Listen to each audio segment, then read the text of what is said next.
চলেছি শান্তিনিকেতন। বেরোলাম বাড়ি থেকে। হিয়া প্রতিবারের মতোই খুব খুশি। দেখো মুখটা একবার। আমাদের কাজের ছেলে অজয়কে টাটা করে আমরা শুরু করলাম আমাদের জার্নি। সবসময় ওকে সব কিছুর ভার দিয়ে তবেই আমরা নিশ্চিন্ত হয়ে বাড়ি থেকে বেরোতে পারি। অজয় থাকলেই তবেই আমাদের গাছগুলো একটু জল পায়, না হলে এই সময় এই গরমে বাড়ি থেকে বেরোলে গাছগুলোর জন্য খুবই চিন্তা হয়। সব সময় অজয়ই সেগুলোর দেখভাল করে। আর কলকাতার রাস্তা দেখে নাও, কত সুন্দর রাস্তা। আগে ভীষণ জ্যাম হতো, এখন কিন্তু কলকাতায় বেরোলে সেই জ্যামের চিন্তা আর করতে হয় না। খুব রেয়ার যে কলকাতার রাস্তায় জ্যাম দেখতে পাই আমরা এখন। সিগনালে গাড়ি দাঁড়ায় যেটুকু সেটুকুই। সুন্দর পরিচ্ছন্ন রাস্তা। আমরা চললাম হাওড়ার পথে। হাওড়া থেকে এবার আমরা শান্তিনিকেতন এক্সপ্রেস না ধরে যাব শতাব্দীতে। শতাব্দীতে চড়ে পৌঁছবো শান্তিনিকেতন। শতাব্দী ছাড়বে দুপুর 2:25-এ। আর আমরা সেই পথেই চলেছি প্ল্যাটফর্মে নেমে ট্রেনের সন্ধানে। কোন প্ল্যাটফর্ম থেকে ছাড়বে দেখা যাক।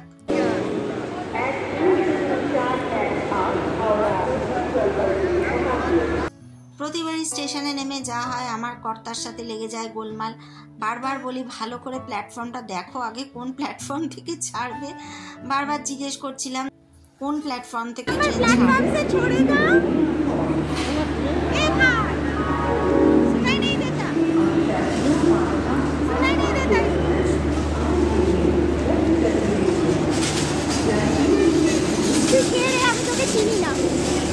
আমি তোকে চিনি না, তুই কে? এরকম আমাকে এমবারাস কেন করছিস? তুমি ওকে জিজ্ঞেস করে না কর্তা বলেছিল 9 থেকে ছাড়বে, আর ওদিকে অ্যানাউন্স হচ্ছিল 11, তাই জন্য একবার বলছিলাম দেখে নিতে, কিন্তু আলটিমেটলি কেউই কথা শোনে না। তারপরে সব দেখে শুনে দেখা গেল যে 11 থেকেই ছাড়বে। 12 থেকে আমরা শান্তিনিকেতন এক্সপ্রেস ধরি, 11 থেকে ছাড়বে শতাব্দী এক্সপ্রেস। তাই আমরা 11 নম্বর প্ল্যাটফর্মেই প্রবেশ করলাম। তারপরে ওখান থেকে বসবো ট্রেনে। কিন্তু প্ল্যাটফর্মে যেতে যেতে অনেক মজার ঘটনা চোখে পড়ে। সেরকমই একটা মজার ঘটনা চোখে পড়লো এবার। হঠাৎ দেখলাম প্ল্যাটফর্মের মাঝখানে আমাদের কলকাতার রাস্তায় যেরকম ম্যানহোল দেখেছি, সেরকম বড় একটা ম্যানহোলের ঢাকনা খুলে কিছু একটা করা হচ্ছে। আগে কোনো দিন হাওড়া স্টেশনে এরকম দৃশ্য চোখে পড়েনি, তাই অবাক হয়ে যাচ্ছিলাম যে এটা কী হচ্ছে। আমাদের যে কুলি ভাইয়া আমাদের কামরা খুঁজছে, তো আমরা যাব যেটায় সেটা হচ্ছে অ্যাকচুয়ালি C4, কিন্তু আমরা উঠে গেছিলাম C2-তে। C2টার টিকিটটা আমাদের ফেরার টিকিট আর কি ছিল, সেই কামরাটা ছিল ফেরার C2, কিন্তু আমাদের যেতে হবে C4-এ। তো যেতে যেতেই নজরে পড়লো এই যে দেখাচ্ছি বিরাট একটা ম্যানহোল খুলে কি যেন হচ্ছে। আমার যেরকম কিউরিওসিটি, সব কিছুতে কৌতূহল, এগিয়ে গিয়ে জিজ্ঞেস করলাম কি হচ্ছে এটা। তো বললো এটা ড্রেন পরিষ্কার করা হচ্ছে। মানে হাওড়া স্টেশনের ড্রেন পরিষ্কার কিভাবে হয় তোমাদের দেখালাম। এটা আমিও প্রথম দেখলাম, এতকাল ধরে হাওড়া স্টেশনে আসছি কোনোবারই চোখে পড়েনি। তারপরে যাই হোক, আমাদের C4 কামরাটা পাওয়া গেল। আমাদের 5, 6, 7 ট্রেনের টিকিট ছিল এসি কামরাই। তো সেখানে আমরা উঠলাম এবং সিটগুলো খুবই ভালো ছিল, একদম দরজা থেকে একটু দূরেই, খুব সুন্দর সিট। আর গরমকালে ট্রেনে চড়তে মজা লাগে যখন এসি কামরা থাকে, কেন কি এই দুর্ধর্ষ গরমে অতটা প্ল্যাটফর্ম হেঁটে এসে যখন এই ঠান্ডা ঠান্ডা কামরাটায় ঢুকি, বসে যা আরাম লাগে কি বলবো। আর হাওড়া স্টেশনের কুলি ভাইয়াগুলো খুবই ভালো, আমাদের খুব সুন্দর করে মালপত্র গুছিয়ে তুলে দেয়। আর রেটও যা বলে মোটামুটি একদমই মানে ঠিকঠাক, আমাদের কোনো সময় এ নিয়ে কোনো অসুবিধে হয় না। খুবই ভদ্র, খুবই ভালো এরা। তো তারপরে আস্তে আস্তে ট্রেন ছাড়লো। বাবা মাকে ফোন করলাম। ট্রেন ছাড়ার পর যেটা সবচেয়ে মজা লাগে, আমরা যাচ্ছি শান্তিনিকেতন। আর শান্তিনিকেতন আমাদের তিনজনেরই খুব খুব প্রিয় জায়গা। তো যদিও ভীষণ রোদ্দুর, ভীষণ এবারে গরমে আমরা যাচ্ছি, তবুও বেড়াতে যাওয়ার মজাটাই আলাদা। ট্রেনে উঠতে না উঠতেই আমাদের দেয়া হলো জল। এটা কমপ্লিমেন্টারি ছিল, সবাইকেই একটা করে জলের বোতল দেওয়া হচ্ছিল।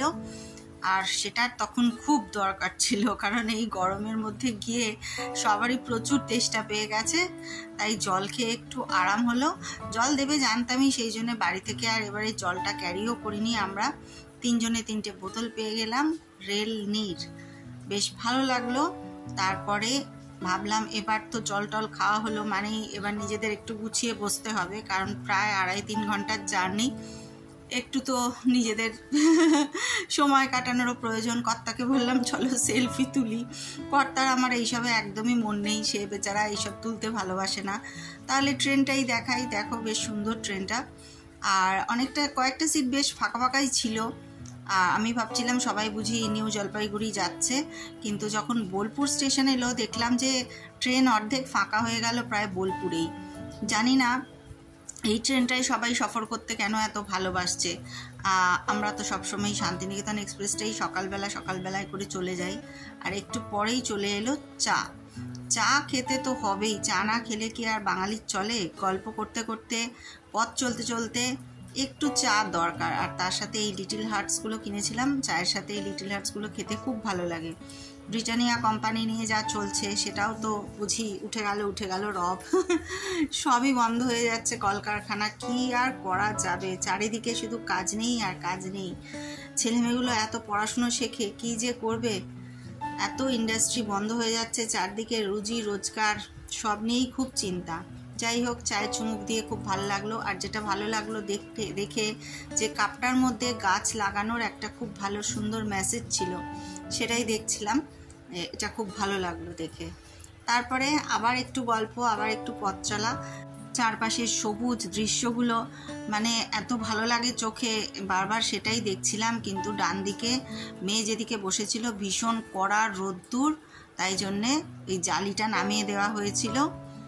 গল্প করতে করতে, কর্তার সাথে সেলফি তুলতে তুলতে, আলোচনা করতে করতে যে কি কাজ আছে, এবার একটু কাজেই যাচ্ছি, খুব একটা বেড়াতে না, বেশ কটা কাজ ছিল।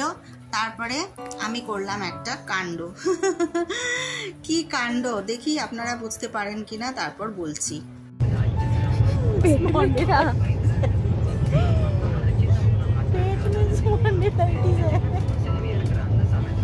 এই হেসে গড়াগড়ি যাওয়ার কারণটা আর কিছুই না, সবাই আমার উপর চোটপাট করছে, কিন্তু আসল কথা হলো শতাব্দী বোলপুরে 2 মিনিট দাঁড়াবে এরকমই বলা হয়েছিল আমাকে।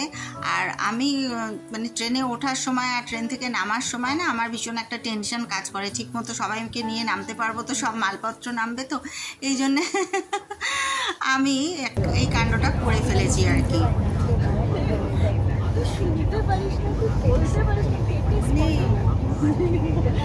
बोलबो पीछे बोले ফেললাম পেটে, বলছি उसका पेट में स्पॉन्डिलाइटिस है, अभी मालपत्र नामा दो। तो एकेन बाबूটাই, एकेन बाबूর লেভেলের একেবারে। আসলে কর্তার স্পন্ডিলাইটিস আছে। এবারে আমি ভাবছি এতগুলো মাল নামাবে, তারপরে জায়গায় রাখবে, নামার সময় না গোলযোগ হয়, সেই জন্যে আমি তাড়াহুড়ো করে বলছি কি যে যদি কাউকে কোনো হেল্প পাওয়া যায় কারোর কাছে।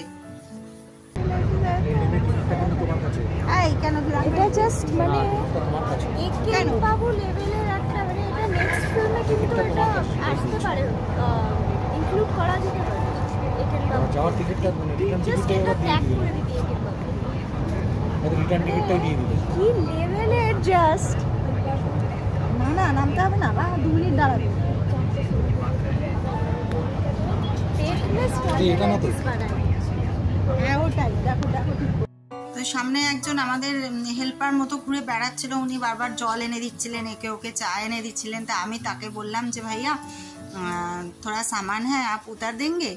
তো এইটা বলার পরেই আমার কর্তা একটা মানে চিৎকার দিয়ে উঠলো, মানে এখন কোনো দরকার নেই নামানোর, এরপরে নামালেও হবে। আমি বলছি সবাই বলছে জিনিসপত্র নামাও, তুমিই একমাত্র বলছো পরে নামালে হবে, তারপর বেরোনোর সময় একটা গোলযোগ হবে, আগে থেকে নামিয়ে রেডি থাকো। সেই জন্যে আমি বলবো পিঠ মে স্পন্ডিলাইটিস হয়, সেইটা না বলতে গিয়ে আমি বলে দিয়েছি পেট মে স্পন্ডিলাইটিস হয়। আর তো সবাই মিলে আমাকে যা বানাচ্ছে, হাসি খোরাক হয়ে গেছি আমি পুরো একদম, সবাই হেসে লুটোপাটি খাচ্ছে, আর কি করা যাবে। পেট মে স্পন্ডিলাইটিস হয়, এটাই এবারে শান্তিনিকেতন যাওয়ার সময় একটা কাণ্ড আমার। তো যাই হোক, তখনও দেখুন রাস্তা কিন্তু ফুরোয়নি, এমনকি অজয় নদীও আসেনি, কিন্তু সবাই মিলে উঠে দাঁড়িয়েছে। আর সবাই মিলে উঠে দাঁড়িয়েছে যখন আমি তো দাঁড়াবোই, আমিও ভাবছি এই বুঝি এসে গেছে। আমার মেয়ে কিন্তু বসে আছে, ও ওঠেনি। সবার ওঠা দেখে আমিও উঠে পড়েছি বোচকাবাচকি নিয়ে, কারণ 2 মিনিট দাঁড়াবে ওটাই মাথায় আছে। তারপরে অজয় পেরোলো। কি সুন্দর লাগে যে এই দৃশ্যটা প্রতিবারই দেখি, আর প্রতিবারই হিয়া ভিডিও করে, এত ভালো লাগে। তারপরে এসে গেল আমাদের গন্তব্য, আমাদের সবার প্রিয় বোলপুর শান্তিনিকেতন। আর এবার শান্তিনিকেতনে এসে সবচেয়ে মজা যেটা লেগেছে সেটা হলো 1 নম্বর প্ল্যাটফর্মে আমাদের গাড়িটা দাঁড়িয়েছে। সাধারণত 3 নম্বরে দাঁড়ায় শান্তিনিকেতন এক্সপ্রেস, সেই আবার এসকেলেটার চড়ো, আবার ওভারব্রিজ পার হও, কিন্তু এবারে সেই সব ঝামেলা ছিল না। এইবার আমরা একদম সোজাসুজি নামলাম 1 নম্বর প্ল্যাটফর্মেই। আর নামার সময় সেই আবার দেখুন ভিড়, এত আগে থেকে মালপত্র নামিয়েও শান্তি নেই, সেই বেরোনোর সময় মুখটায় এত ভিড় হয়, ধাক্কাধাক্কি হয়, ট্রেন একেবারে অর্ধেক ফাঁকা। তো যাই হোক, জানি না সবারই গন্তব্য বোলপুর ছিল কিনা।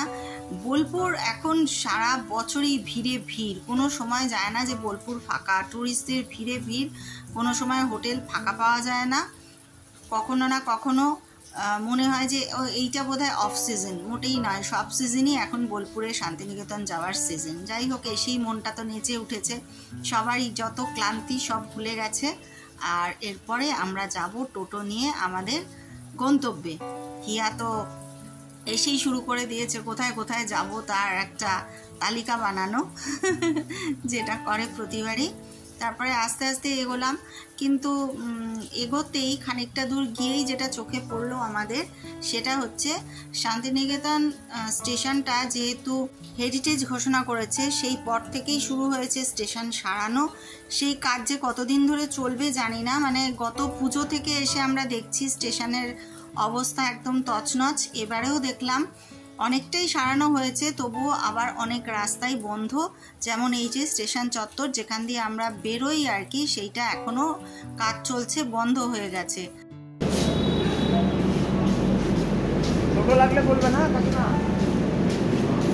যাই হোক, স্টেশনের পাশের রাস্তাটা দিয়ে আমরা বেরোলাম। এখন যারা শান্তিনিকেতনে যাবেন তারা এটা মনে রাখবেন যে এখন কিন্তু যে জায়গাটা দিয়ে আমরা স্টেশন চত্বরে বেরোই, বাইরেটা বেরোই, সেখান দিয়ে বেরোনো যাচ্ছে না, পাশ দিয়ে বেরোতে হচ্ছে। তারপরে টোটো ভাইয়ের টোটো চেপে রওনা হওয়ার পালা। আর বিকেলবেলা বেশ ভালো লাগছিল, শান্তিনিকেতনে একটু আগেই বৃষ্টি হয়ে গেছে শুনলাম, আর রাস্তাও ভিজে। আর দেখুন মানে ট্রেনটা এখনও দাঁড়িয়ে আছে, আমার দেখেই মানে রাগ হয়ে যাচ্ছে যে বেরোনোর সময় নামার সময় কি তাড়াহুড়ো সব, অথচ ট্রেন এখনও পর্যন্ত স্টেশনেই দাঁড়িয়ে আছে। মোটেই 2 মিনিট দাঁড়ায় না, বেশ অনেকক্ষণই দাঁড়ায়। তারপরে টোটো চেপে আমরা রওনা দিলাম আমাদের সেই চিরপরিচিত চেনা শান্তিনিকেতনের পথ দিয়ে। আর রাস্তাটা কি সুন্দর লাগছে, বৃষ্টি ভেজা রাস্তা, চারিদিকটা সবুজ, বিকেলবেলা খুব সুন্দর লাগছে চারিপাশটা। আর আমার ছিল কিছু কাজ, মানে আমি যখন যাচ্ছি রান্নাবাড়ি করব বলে কিছু কেনাকাটা ছিল, একটু সবজি কিনবো, একটু তেল মশলা কিনবো, সেই জন্যে আমাদের দাঁড়াতে হবে। আর এই জায়গাটা কীরকম যেন একটু ফাঁকা ফাঁকা লাগছে। আগে মনে হয়েছিল অনেক, মানে মনে হতো আর কি অনেক দোকানপাট, কিন্তু কিছু দোকান নেই নাকি তুলে দিয়েছে জানি না, বুঝলাম না। মানে স্টেশন চত্বরটা বেশ ফাঁকা ফাঁকা লাগছিল। তারপরে রাস্তা পেরিয়ে খানিকটা ভেতরে এসে, এটা হচ্ছে শান্তিনিকেতনের station road, Bolpur station road. তো খানিকটা রাস্তা পেরিয়ে এলাম হচ্ছে মোড় মার্কেটে। তো মোড়ে ঢুকে দেখলাম যে এখানে সব বড় বড় জিনিস, মানে তেল নিলে 1 কিলো নিতে, 1 লিটার নিতে হবে, বা অন্য যাই নিই না কেন, ডাল নিলে 1 কিলো নিতে হবে, চাল 1 কিলো, মানে তার নিচে কিছু নেই। আমার তো অত লাগবে না, মানে 1 কিলো তেলে তো আমার 15 দিন চলে যাবে, আর আমি তো এতদিন থাকবো না, এখানে থাকবো 2-4 দিন। তো আমি 250-র একটা কন্টেনার খুঁজছিলাম, সেটা পেলাম না। অল্প কিছু জিনিস নিয়ে সেখান থেকে চলে গেলাম আমরা আরামবাগসে। এটাও একটা শপিং মল, এখানেও বেশ ভালো গ্রসারি স্টক আছে, কিন্তু আরামবাগসেও সেই একই ব্যাপার, সবই বড় বড় নিতে হবে কন্টেনার, যেগুলো আমার দরকার ছিল না। তারপরে আমরা একটু বসে থাকলাম, টোটোতে কর্তা নামলো, কর্তা নেমেও আশেপাশে কিছু দোকান থেকে যা আমার দরকার ছিল কয়েকটা জিনিস নিয়ে নিল। আর আমি আর হিয়া বসে বসে টোটোতে গল্প করছিলাম। দেখলাম তখন বিকেলবেলা, দোকানপাট খোলা হচ্ছে একটু একটু করে। শান্তিনিকেতন সেজে উঠবে সন্ধেবেলাতে, যেরকম সেজে ওঠে, খুব ভালো লাগে এই জায়গাটা। আর দেখো জিরাফ জিরাফের এটা মোটিভটা আর কি গাছ বানিয়ে রেখেছে জিরাফের গা দিয়ে, খুব সুন্দর লাগছিল দেখতে। কর্তা এলো, কর্তা বলল না আমিও তেল পেলাম না, অত ছোট, তারপরে কি করি, গেলাম আর একটা দোকানে, সেটা একটা ছোটোখাটো মুদির দোকান, কিন্তু সেই দোকানেই আমার যা যা দরকার সব জিনিসই পেয়ে গেলাম। দোকানটার নাম সত্যহরি স্টোর্স, সেইখান থেকেই আমি আমার পছন্দ মতো জিনিসপত্র নিয়ে গেলাম। আর মেয়ে অবাক হয়ে গেছে বাসের মাথায় অত লোক দেখে। তারপরে চলে এলাম আমাদের চেনা গন্তব্যে। এত সুন্দর লাগছিল বিকেল বেলাটা, তোমাদের একটুখানি দেখালাম, পরে আরও ভালো করে দেখাবো। চারদিকে সবুজটা একটুখানি ফিল করো, কীরকম ভালো লাগে দেখতে। কলকাতা থেকে গিয়ে চোখটায় তো আরাম হয়ই, আর মনের আরাম সে তো অবশ্যই। আসবো আরও নতুন গল্প নিয়ে, দেখতে থাকো গল্প হলেও সত্যি। সঙ্গে থেকো বন্ধুরা, নমস্কার।